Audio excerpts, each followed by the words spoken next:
आला काका जाण ठेवलं होतं मी काका जायचं त्याच्यावर लावता म्हणला आता बी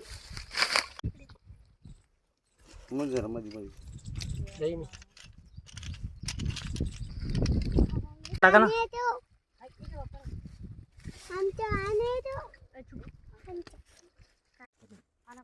आंघोळ कर रे.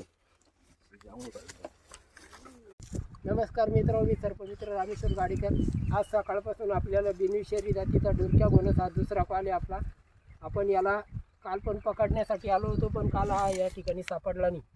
हा साप पूर्णपणे बिनविषारी असून मानवी जीवनाला याच्यापासून कुठलाही धोका नाही, परंतु इथे जनावरांचा गोठा असल्यामुळे आपल्याला याला पकडावं लागत आहे. आपण आता याला लवकरच सुरक्षित ठिकाणी सोडूया.